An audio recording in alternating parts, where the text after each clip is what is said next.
اعوذ باللہ من الشیطان الرجیم بسم اللہ الرحمن الرحیم الصلاۃ والسلام علیک یا سیدی یا رسول اللہ وعلی آلک و صحابک یا حبیب اللہ۔ تمام سننے اور دیکھنے والے مسلمان بھائیوں کی خدمت میں میری طرف سے السلام علیکم ورحمۃ اللہ وبرکاتہ۔ دوستان گرامی، آپ دیکھ رہے ہیں آپ کا اپنا یوٹیوب چینل ڈیلی حدیث۔ انشاءاللہ عز و جل العزیز ہمارے اس چینل کے اندر آپ کو اور ہم سب کو سننے کے لیے حضور علیہ السلام کی احادیث مبارکہ سننے کو ملیں گی۔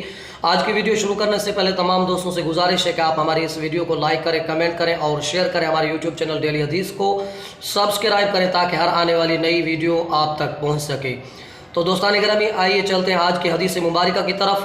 حضرت بلال رضی اللہ تعالی عنہ سے حضور علیہ السلام نے ارشاد فرمایا، اے بلال، مجھے اپنا وہ عمل بتاؤ جس سے تمہیں سب سے زیادہ ثواب کی امید ہو، کیونکہ میں نے معراج کے موقع پر جنت میں اپنے سامنے تمہارے قدموں کی آہٹ سنی۔ حضرت بلال رضی اللہ تعالی عنہ نے عرض کیا، یا رسول اللہ صلی اللہ علیہ وسلم، میں اپنے جس عمل سے سب سے زیادہ اللہ کی رحمت کی امید رکھتا ہوں وہ یہ ہے کہ میں نے دن یا رات کو جس وقت میں بھی کبھی وضو کیا، اسی وضو سے جتنی توفیق ہوئی میں نے نماز پڑھی۔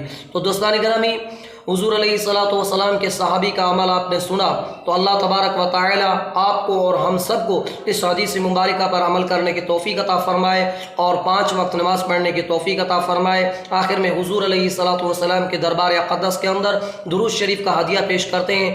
صلو علی الحبیب صلی اللہ تعالی علی حبیبنا محمد صلی اللہ علیہ وسلم، صلاۃ و سلام علیک یا سیدی یا رسول اللہ وعلی آلک و صحابک یا نبی اللہ۔ انشاءاللہ عز و جل العزیز ملتے ہیں ایک نئی ویڈیو کے ساتھ۔ السلام علیکم ورحمۃ اللہ وبرکاتہ۔